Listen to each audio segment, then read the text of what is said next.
तो आपने कल वो करा था, Yes, क्या feedback? I saw so many dreams which I can't recall, but that is not usual. I slept also quickly, but I was seeing so many dreams. Okay. Yeah, I can't recall what they were. I didn't like some things here and there, very unrelated dreams it was. Hmm. But usually I don't see such dreams.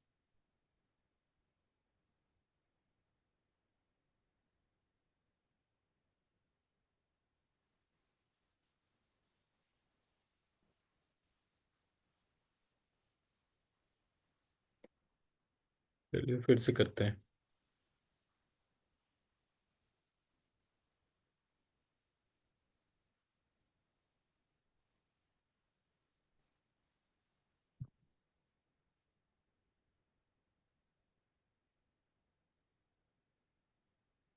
इसको scan करिए, फिर से energy lift करिए।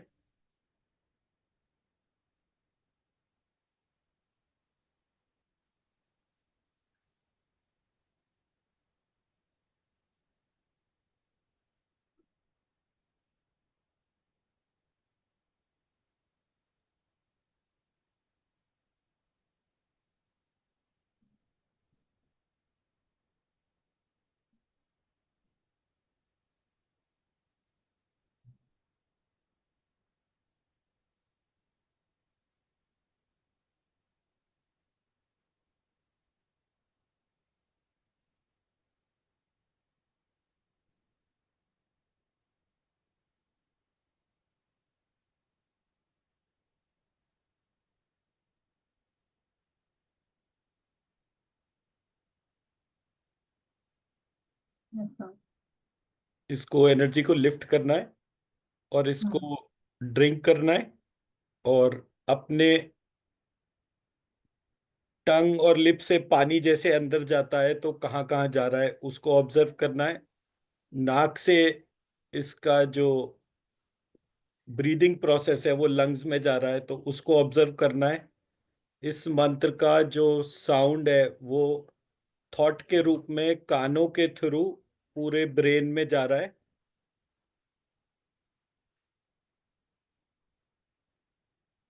इसकी energy आपके पूरे body के सारे डायमेंशंस को इम्पैक्ट कर रही है।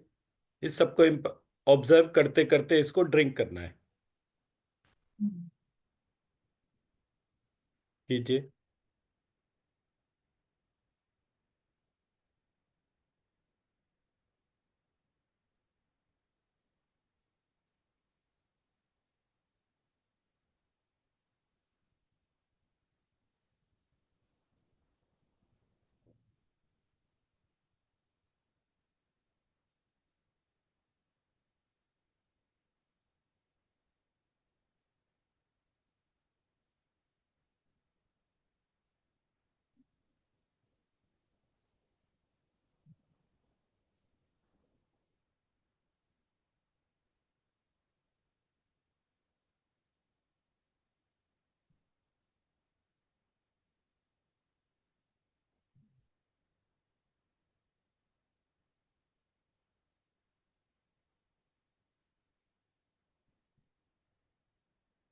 जी।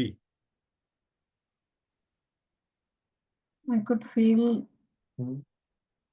while when I was drinking, I could feel the sense inside the body, sensation inside the body. Smell and hearing, I didn't feel much. Like breathing, I don't know. वो I didn't attempt see. करने से पता चलेगा ना। Hmm. पानी के तौर पे पी रहे हैं तो वो टेस्ट के तौर पे वो अंदर जा रहा है। स्मेल नाक में जा रही है, उसको पीने की जो आवाज है वो आवाज कानों में जा रही है। और उसको अपने आप को पीता हुआ ऑब्जर्व करेंगे तो आंखें वो विजुअलाइज कर रही हैं। तो आपको अपनी Hmm. सारी सेंसेस को उसमें कनेक्ट करना है। Okay. तो जब आप इस तरह से एक एक पार्ट को डीपली ऑब्जर्व करेंगे तो वो धीरे धीरे आपका जो क्या कहते हैं सेंसिटिविटी है टुवर्ड्स एनर्जी, वो चेंज होना शुरू होगा। हम्म। ये यंत्र में बहुत इंटेंस एनर्जी है, बिकॉज इसमें मैंने श्री यंत्र और जो महावज्र यंत्र है उन दोनों को कंबाइंड कर दिया। ओके। तो एज अ रिजल्ट इसका जो एनर्जी प्रोसेस है वो डिफरेंट है काफी। हम्म।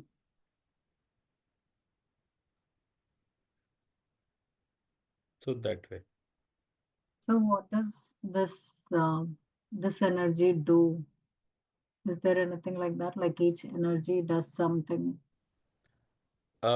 ये जो महावज्र यंत्र है इसमें देर आर अराउंड 300 बीज मंत्रस, और जो Oh, दूसरा वाला है उसमें अराउंड 50 बीज मंत्र है।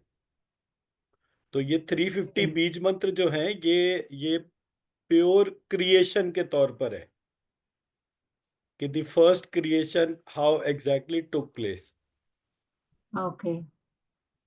तो जब आप इसको एक्सपीरियंस करेंगे तो धीरे धीरे हर एक गेटवे जो है वो आपका एक्सपैंड होना शुरू होगा।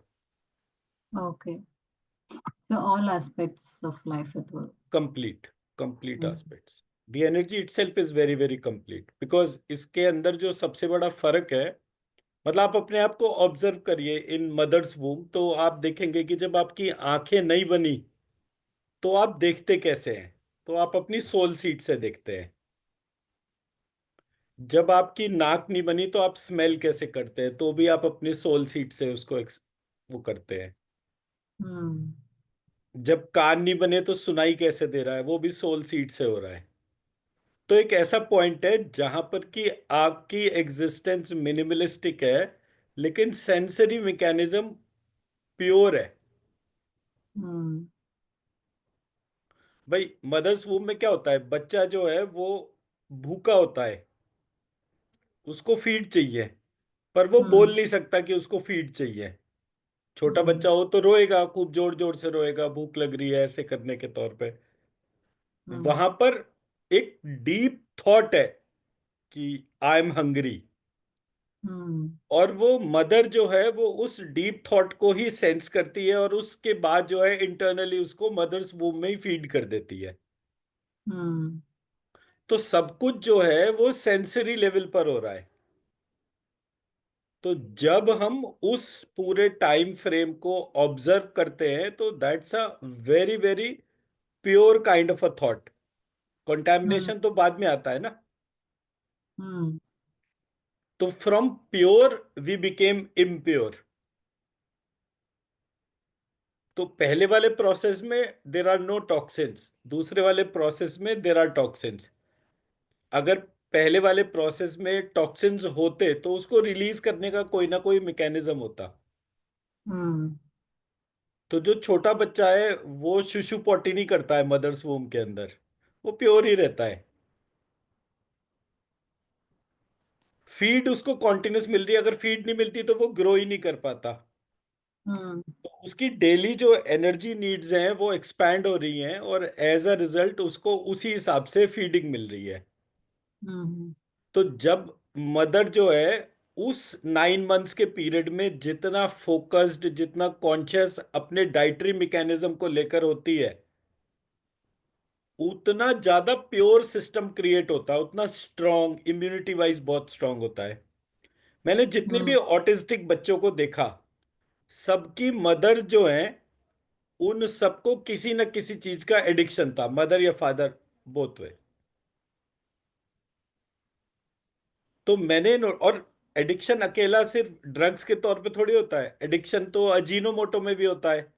तो अगर पेरेंट्स को उस पूरे टाइम फ्रेम में मैगी खाने की आदत है, या बाजार में जाकर वो चाउमीन खाने के हिसाब से है, तो वो एडिक्टिव बिहेवियर प्रोसेस इम्पैक्ट करता है। बहुत सारे लोगों को मैंने केवल फोन का एडिक्शन देखा, वो हर समय फोन पर ही लगे हुए हैं। So during Mm. प्रेगनेंसी आपका जो अटेंशन है वो उस बच्चे के डेवलपमेंट पे ना होकर आपके अपने एडिक्टिव बिहेवियर पैटर्न को, क्योंकि एवरीथिंग इज अ पल्स, मतलब स्टिमुलाई फॉर ब्रेन। Mm. आपके फोन पे व्हाट्सएप के लिए एक टिंगल हुआ, तो आपने वो फोन उठाया, उसको देखा। अब ये पूरा प्रोसेस एडिक्टिव हो जाए, बार बार वो घंटी बज रही है, बार बार आपका ब्रेन एक पैटर्न को रिकग्नाइज कर रहा है, बार बार उसी प्रोसेस को रिपीट कर रहा है। एज अ रिजल्ट, किसने क्या भेजा, किसने क्या जवाब दिया, वो सारे डिस्कशंस ब्रेन स्टिमुलाई के तौर पर है। हम्म अब जो बच्चा जो है, उसके फीड का टाइम है। बच्चा अभी मदर्स वूम में ही है, उसका हम्म फीड का स्टिमुलाई है। हम्म मदर उस टाइम पर अगर एक्टिव है तो वो स्टिमुलाई उसी तरह से जनरेट होगा। तो स्टिमुलाई स्टिमुलाई से एड्रेस हो रहा है, हम्म और बॉडी का मैकेनिज्म जो है वो उस बच्चे को वो नेसेसरी न्यूट्रिशन जो है वो उसकी जो ट्यूब है उसके थ्रू जा रहा है। हम्म धीरे धीरे बच्चा जो है वो एक अंगूठे के साइज से भी बड़ा होना शुरू होता है, तो वो तब एक फिजिकल डोमेन में पता चलता है। पहले 3 महीने तो फिजिकल डोमेन ही ना के बराबर होती है। हम्म अब लेकिन उस 3 महीने के अंदर और उसके बाद के 3 महीने के अंदर कॉन्टिन्यूस आप देखेंगे सिर्फ ब्रेन स्टिमुलाई का ही काम हो रहा है। एक तरफ बच्चा डेवलप हो रहा है, दूसरी तरफ मदर डेवलप हो रही है physically. Hmm there are transformations which are happening. ये जब कोई एक एंड कंप्लीट नहीं होगा तो दूसरा एंड भी कंप्लीट नहीं होगा। और हम्म बड़ी सारी चीजें सेंसिटिविटी और उसके तौर पर होता है। तो जब मैं प्रेजेंट मॉडर्न सिस्टम को देखता हूं, तो उसमें पता चलता है कि बच्चों को ऑटिज्म या कोई भी क्या कहते हैं स्पेक्ट्रम, जो ऑटिज्म का स्पेक्ट्रम है मेंटल हेल्थ डिस्टरबेंस का, वो स्पेक्ट्रम का मतलब ही क्या है? उसका मतलब सिर्फ इतना सा है, मैंने एक प्रोजेनी क्रिएट कर रही हूं और मैंने उस पूरे टाइम फ्रेम में एक बार भी उस बच्चे के हिसाब से, उसके ब्रेन डेवलपमेंट के हिसाब से ढंग से सोचा ही नहीं।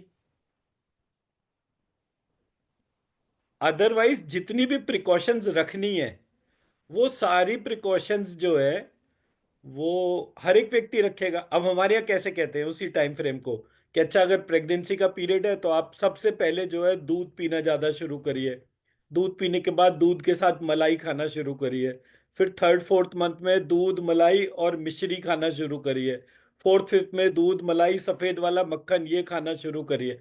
ऐसे करके आपको अपने बॉडी को, क्यों? क्योंकि बच्चे का जिस समय जो बोन्स डेवलप हो रही है उस समय आपके शरीर में कैल्शियम सरप्लस होना चाहिए।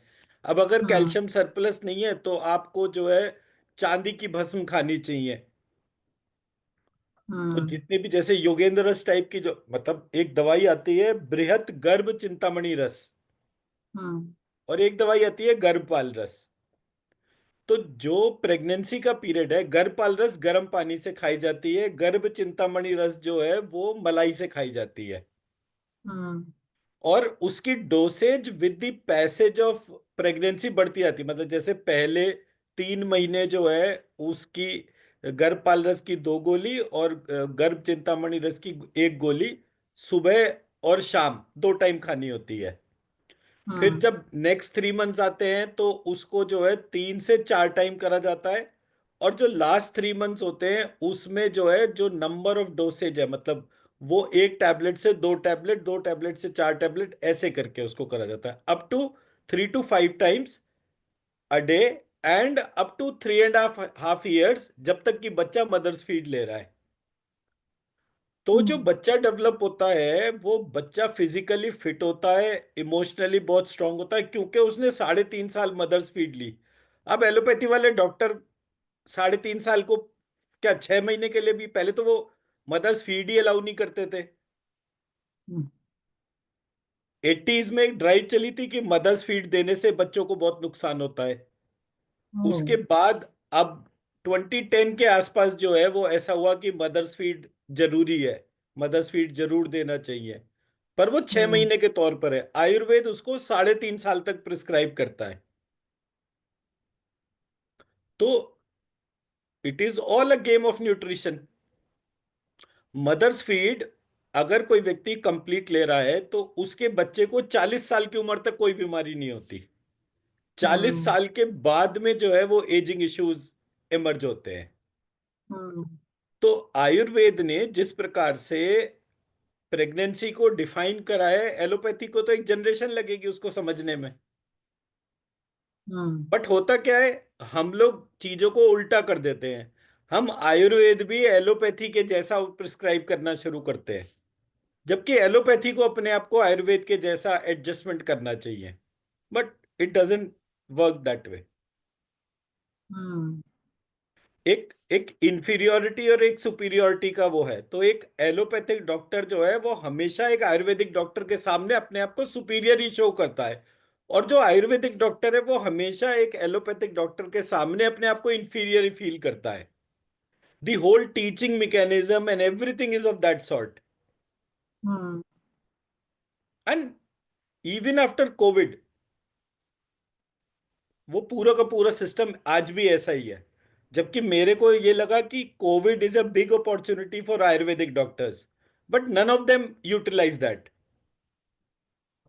या। क्योंकि सब्जेक्ट नॉलेज वैसी है ही नहीं। मतलब मैं यहाँ पे इंडिया में भी जो मिनिस्ट्री ऑफ आयुष वगैरह सब जगह घूम कर आया, ऑल बंच ऑफ जोकर्स, पता ही नहीं आयुर्वेद होता क्या है। एंड वो मिनिस्टीरियल पोजीशंस पर आ गए, तो उनको पावर भी नई नई मिली, उनकी कोई रिस्पॉन्सिबिलिटी नहीं, सबको सरकारी गाड़ी सरकारी घर मिल गए। एज अ रिजल्ट उनसे जब मैं पूछता था, मतलब वो इसी बात से बड़े खुश थे, वो वैद्य को कोई पोजीशन मिल गई। आज जो है मुझे वो स्मृति ईरानी ने बुलाया है, कल को अमित शाह ने बुलाया है। तो वो इसी में इतने खुश हैं कि उनको इस बात से मतलब ही नहीं कि उनकी सब्जेक्ट के प्रति कोई रिस्पॉन्सिबिलिटी है या नहीं। And this way it is happening in every aspect, because ये ईगो कनेक्ट कहां से हो रही है? सोर्स कोड से। मैं मेरे सोर्स कोड से कनेक्टेड नहीं हूं, तो ऑब्वियसली उसकी वजह से जो है वो चीज उस तरह से काम ही नहीं करेगी। फिर रेस्ट्रिक्शंस है, बहुत सारी रेस्ट्रिक्शन है आयुर्वेदिक डॉक्टर के ऊपर, एलोपैथिक डॉक्टर को तो कोई पूछता भी नहीं। तो हमारे यहाँ apple to apple comparison possible है। मेरा एक फ्रेंड है वो यूएस में डॉक्टर है, तो उसने बोला हम्म। कि अगर हमारे क्लिनिक के अंदर 3 डेथ हो जाती हैं तो हमें रेड कार्ड इश्यू हो जाता है, और उसके बाद अगर कोई डेथ होती है तो फॉर फोर्थ डेथ हमारी प्रैक्टिस तक सस्पेंड करी जा सकती है, और हमें व्हाइट हम्म। हाउस तक रिस्पॉन्सिबिलिटी, मतलब हमें व्हाइट हाउस तक डॉक्यूमेंटेशन वगैरह सब भेजना पड़ता है। यहाँ कोई कितना ही मर जाओ किसी भी नर्सिंग होम में, किसी भी हॉस्पिटल में, is there anyone who is bothered? Nobody. No. Yeah. तो ये सिस्टमैटिक चैलेंजेस है। सिस्टमैटिक चैलेंजेस को आप अपने नॉलेज गैप से ही फिलअप कर सकते हैं। हम्म। तो नॉलेज गैप को फिल करने के लिए हमारे को अपने सब्जेक्ट को राइट फ्रॉम स्क्रैच रिसर्च करना पड़ेगा। यस। तो मैं वो इकोसिस्टम बनाने के लिए बात कर रहा हूं कि हमारा एक आइडियल इकोसिस्टम कैसे हो कि अगर मान लीजिए कोई हम पर विश्वास भी करे एज ए पेशेंट, तो क्या हम उसको 100% वो ट्रस्ट ट्रांसफर कर सकते हैं? तो वो सब्जेक्ट रिलेटेड जो है वो अवेयरनेस क्रिएट करने की जरूरत है। राइट। तो चलिए अब जो है, तो आपको ये पता चल गया आपको ये किस तरीके से करना है। Yes sir. एक यंत्र और करते हैं, इसको हम्म। स्कैन करिए।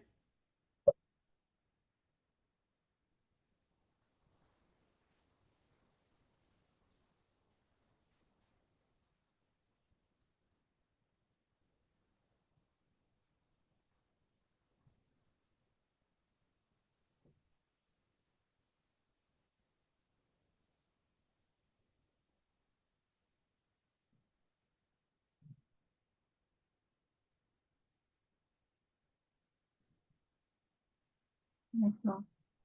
अब इसको ड्रिंक करना है। अपने सेंसेस के तौर पे ध्यान करिए और फिर उसको ड्रिंक करिए। अपनी अटेंशन को अपने ब्रेथ वर्क पे लेकर जाएं। टंग टू पैलेट टच करें। मन ही मन श्रीम रीम का चैंटिंग करें, और इस एनर्जी को ड्रिंक करें और ऑब्जर्व करें अपने अंदर।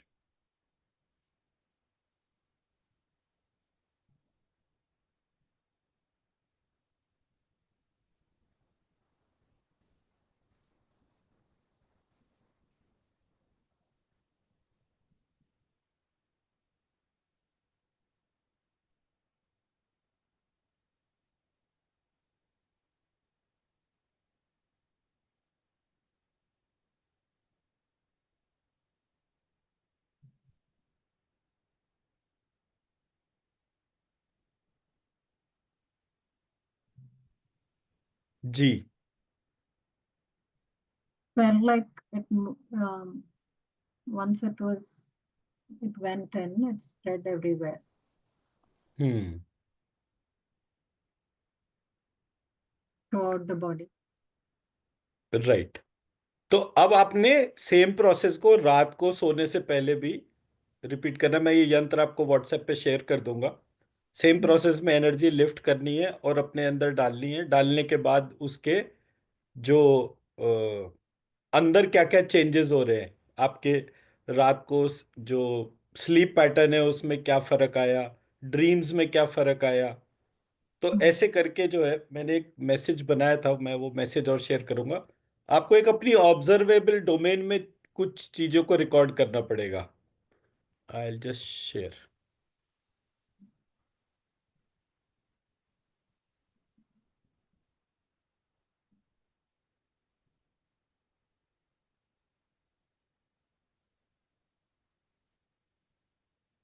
एक दफे इस इमेज को और करिए।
Yes, sir.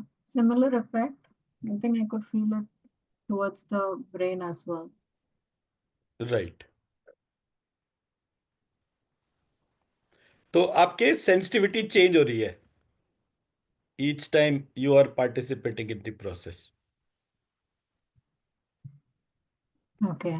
तो जब आप यही प्रोसेस को रात को सोने से पहले करेंगे और सुबह उठने के बाद में करेंगे, सुबह Mm. जैसे ही व्यक्ति उठता है ना उस टाइम पर उसकी सेंसिटिविटी पीक पर होती है। Okay. तो उस टाइम पर जब ये एक्सरसाइज करी जाती है तो उसका जो एब्जॉर्प्शन है वो बहुत इंटेंस होता है। Mm. ठीक है ना। Yes, sir.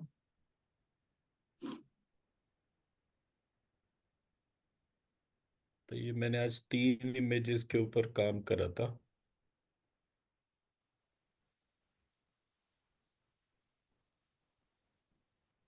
मैं आपको पहले इमेजेस शेयर कर दूं ताकि मैं भूल ना जाऊं।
राइट। हमने ये वाला इमेज कर लिया था। Which one, sir? Can't see the image.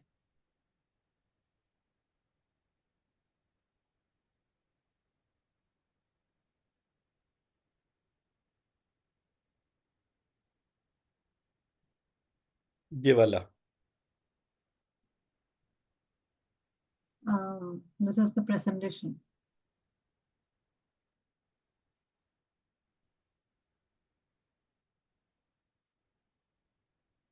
हाँ,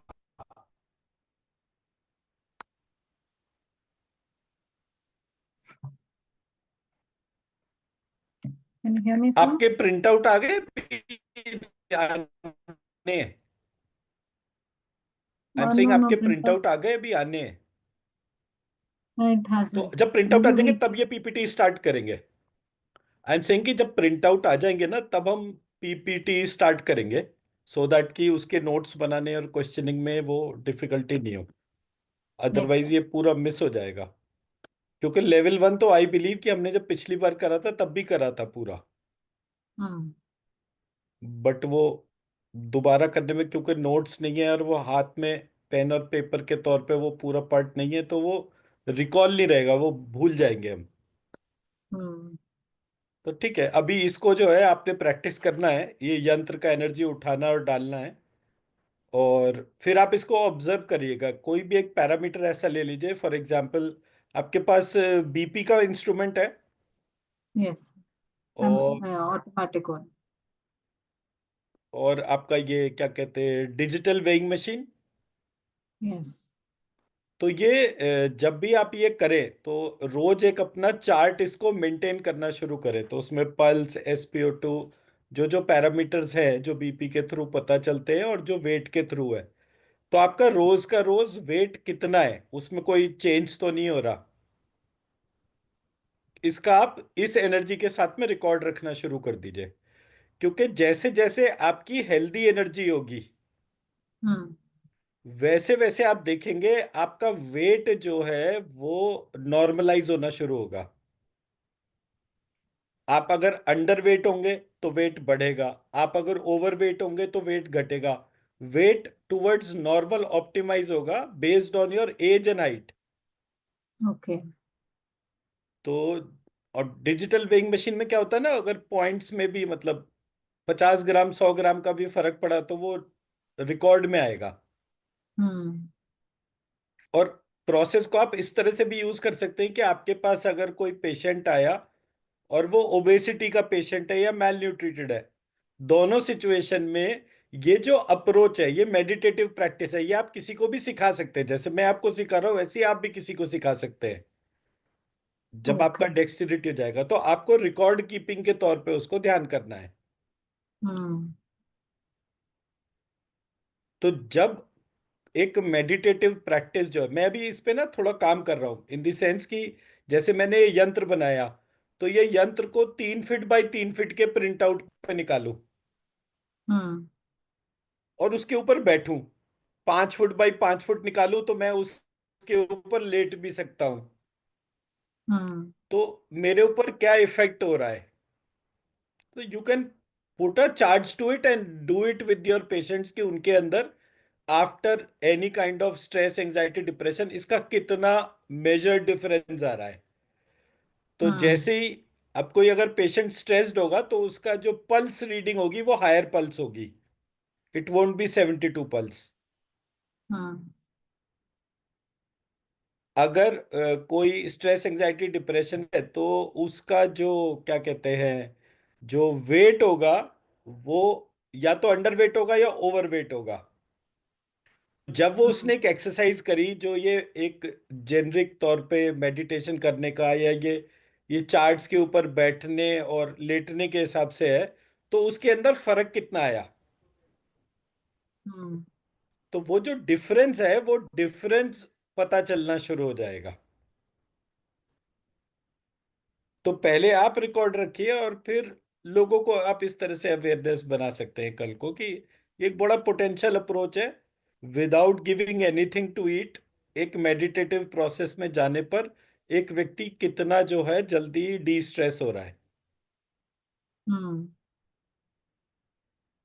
और ये जो इमेजेस है, अगर बड़ी बड़ी, मतलब मैं तो अभी इसको क्योंकि अपने एक रूम इसी तरह की चीजों के लिए डेडिकेट कर रहा हूँ, कि अगर मैंने उसमें एक बड़ा सा 4x4 या 5x5 बाई 5 फुट का एक इमेज लगा दिया, और उसको लेजर एनग्रेविंग करा के वुड पे लेजर एनग्रेविंग कराई और दीवार पे लगा दिया, तो उससे उस रूम की एनर्जी कितनी अच्छी हो रही है। और अच्छी एनर्जी वाले रूम में कोई व्यक्ति थोड़ी देर भी मेडिटेट कर रहा है तो उसको अपने अंदर कितना डिफरेंस आ रहा है। हम्म। सो लाइकवाइज, तो अभी आप एक दो दिन जो है थोड़ा सा एनर्जी फील्ड की सेंसिटिविटी को ऑब्जर्व करें, उसको रात को सोने से पहले या सुबह उठने के बाद में उसको करें, और फिर देखें कि आपको क्या फील आ रहा है। हम्म। क्योंकि जैसे ही कोई व्यक्ति हायर एनर्जीज पे जाता है, आसपास के लोग जो हैं उसके पास खिंच कर आना शुरू होते हैं। मैं मेरठ में बैठा हूं, मैंने कोई मार्केटिंग नहीं करी, आप ऑस्ट्रेलिया से कनेक्ट हुए, कोई फ्रांस से कनेक्ट हुए, कोई कनाडा से कनेक्ट हुआ, कोई अमेरिका से कनेक्ट हुआ, कोई जर्मनी से कनेक्ट हुआ। मैं तो यहीं बैठा था, यही मंत्र लिख रहा था। ऐसा क्यों हुआ कि इतनी दूर दूर से लोग मुझसे कनेक्ट होना शुरू हुए?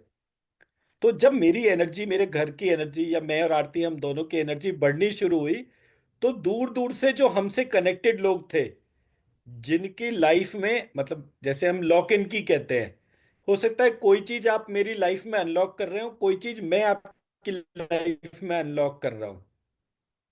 So on the same way, जिसकी जहां भी कोई फ्रीक्वेंसी मैच होता है, वो चीज उसको अपनी तरफ जो है वो कनेक्ट करना शुरू कर देती है। हम्म। तो थोड़े टाइम आप अपनी एनर्जीज को ऑब्जर्व करें और उसको बढ़ाएं। तो बढ़ाने के तरीके मैं आपको बता रहा हूं ये। ओके। ठीक यस। है ना? तो इसको आज यहीं पे रोकते हैं। आप